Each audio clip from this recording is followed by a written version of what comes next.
Have you ever been hit by a car?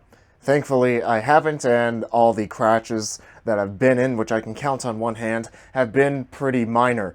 But if you've ever been hit by a car, let me know how that went for you so I can read your story in the comments and continue to ride my bike reasonably dangerously, not getting hit by cars. In this Fixie Gear Q&A, we'll talk about track cranks and I'll give them my ranking, what the best upgrades are for your fixed gear, and what exactly NJS is.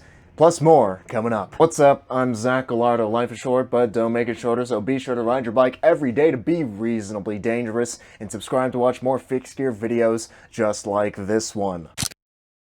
For steel bikes that weigh well under 20 pounds or 9 kilograms that you can customize to be your dream bike right out of the box, consider checking out Wabi Cycles linked at the top of the description. What's the difference in feel in your experience with the 130 BCD Sugino RD2 crankset, which I currently have, compared to the 144 BCD IRD Defiant crankset? Both the Sugino RD2s and the IRD Defiants are underrated cranksets, and if you're considering between these two cranksets, it's probably because they both look great and neither of them bust the bank. Personally, I like the look of the Sugino RD2s over the fluted IRD Defiants. And in terms of stiffness, while they are comparable in my experience, the IRD Defiants are slightly stiffer, and I do prefer the ride quality of them over the Sugino RD2s. If I had to choose between the two, I would go with the IRD Defiants because they are 144 BCD, they ride slightly more nicely, and the fact that it is 144 BCD opens up more chainring options compared to a 130 BCD crankset. Completely subjectively based on my experience,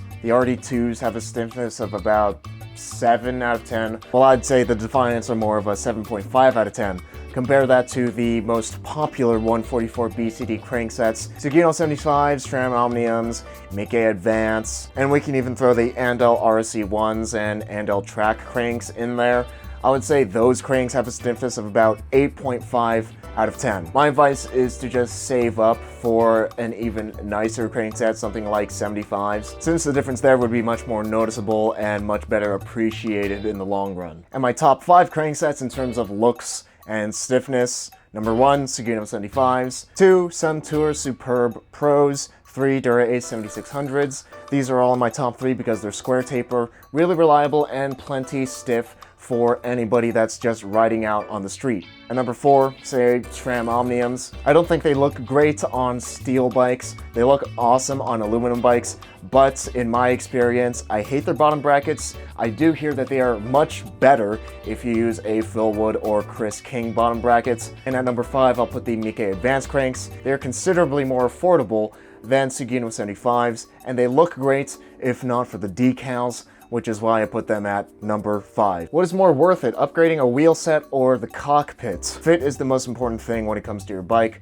so if your cockpit doesn't fit you perfectly, then spending money on your cockpit will be much more worthwhile. But if you're riding boat anchors and you're already happy with the fit and riding positions that your cockpit gives you, then upgrading your wheel set to something lighter would give a more appreciable difference when it comes to the ride quality of your bike. But if you're somebody that likes to swap out your components on a regular basis just to switch things up and change the way that your bike rides, handlebars are the number 1 component that will change the ride quality of your bike, since it changes your riding position and how you interact with your bike. Your bike with wide risers versus narrow risers versus bull horns versus towny bars versus drop bars will ride completely differently. Overall, your stem and handlebars are the more important upgrade if your bike doesn't fit you perfectly, but if you're happy with your current cockpit setup, then wheels are a good upgrade. One handlebar type for the rest of your life. What would it be? As boring as it sounds, I go with drops because they're just the most versatile and they accommodate the most different riding styles since they have the most hand positions. I recently got a pair of 48 centimeter wide Nitto noodles, and so far I've been absolutely loving them for their bend and shape and all the different hand positions that they give. I may still be in the honeymoon period when it comes to these bars, but if I was forced to use 48 centimeter noodles for the rest of my life, I'd be okay with that. Where do you get your information that you pass on to your viewers? I've been working on bikes for 5 years and feel you can give your viewers more information on the technical part of bikes and bike part design. My information comes from many years of reading bike forums and Sheldon Brown and other articles and publications, my experience from riding a lot of different fixed gears, finding out what works and what doesn't work, and also talking to people who also ride a lot and what they think works and doesn't work. When it comes to the technical side of bikes, I don't talk about it a lot when it comes to maintenance and mechanics, because that's not really something that I enjoy, and I think that there's plenty of resources already on YouTube that people can go and watch if they want to learn how to do something. Resources that explain things in a much more clear way that I would be able to. I did not think that through. And for bike component design and engineering, I don't talk about that because, quite frankly, I don't know a whole lot about it.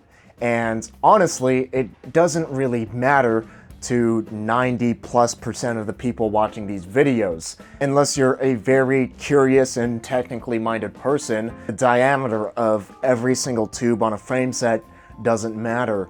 The wall thickness of the tubes doesn't matter. How the aluminum in the wheels was manufactured doesn't really matter to us. But what matters is how all of these tiny little decisions form a complete package, and how that shapes the experience, the fun, the reliability, and the speed, or lack thereof, of riding a bike. Best bike for around $500 to $700 steel and aluminum. For steel, it's still the Kilo TT Pro, or Kilo WT, if that appeals to you, around $450 to $500, and then spending that extra money in your budget on upgrades. The Kilo TT Pro and Kilo WT are just spec'd so insanely well for the price that it's really hard to beat at their price and beyond. Aluminum bikes, I'd go with the State Black Label version 2. You can check out my full review of the bike by clicking the card above.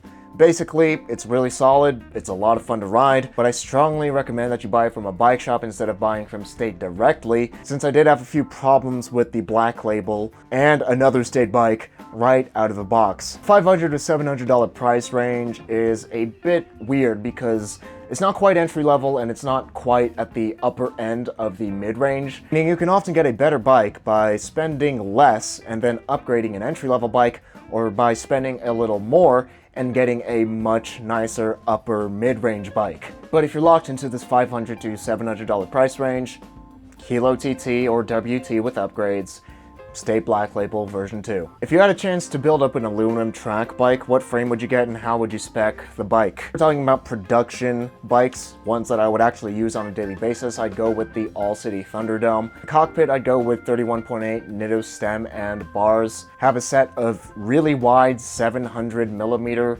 risers. And then moving on back to the seat post, go with a Nitto S65. And top it off with a Brooks Cambium, since it's one of the most comfortable saddles I've ever used.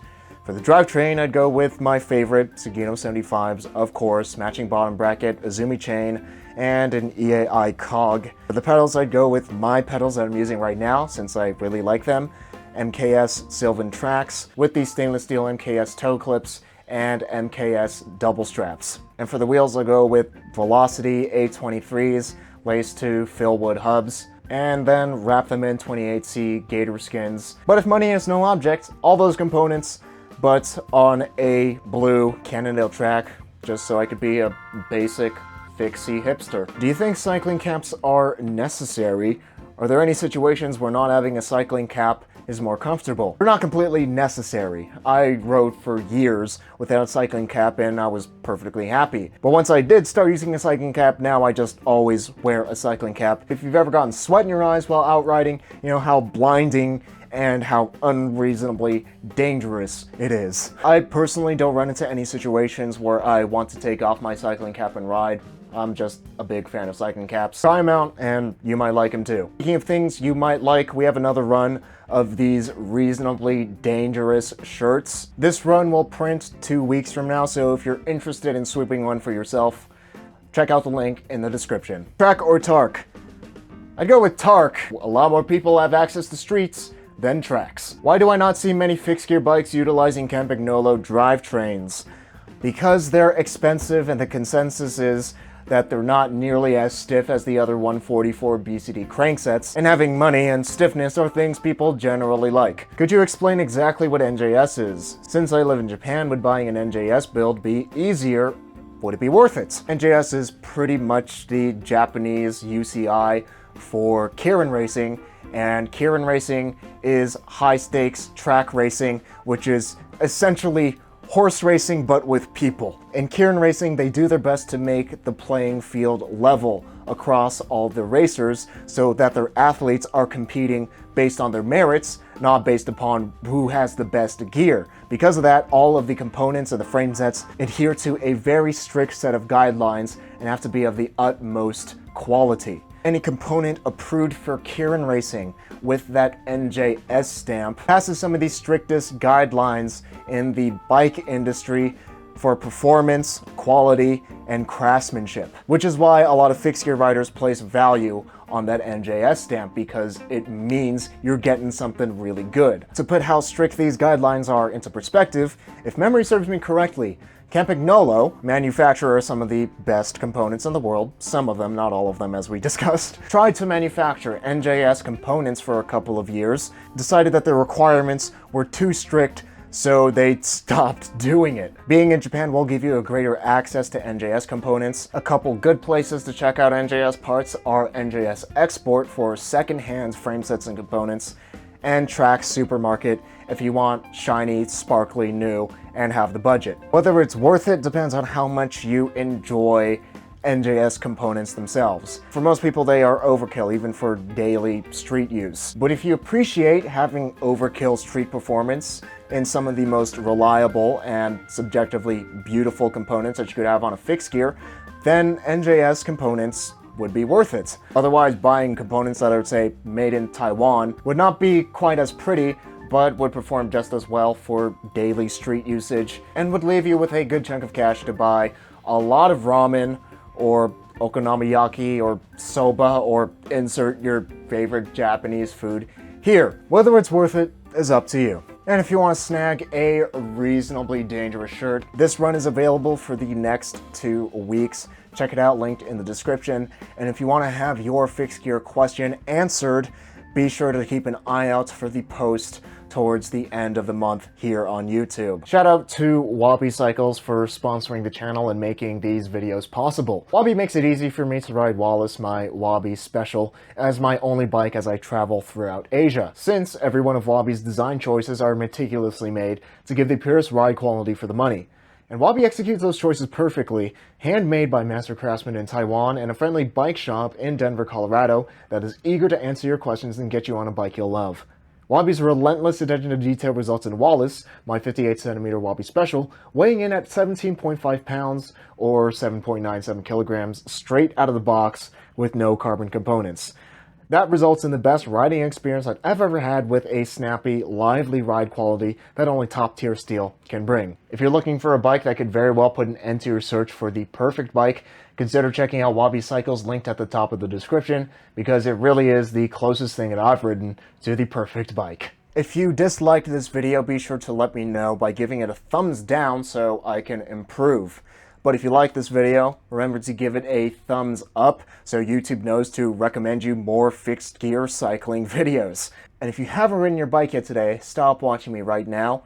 Instead, ride your bike every day, because life's short, but don't make it shorter, so you can be reasonably dangerous.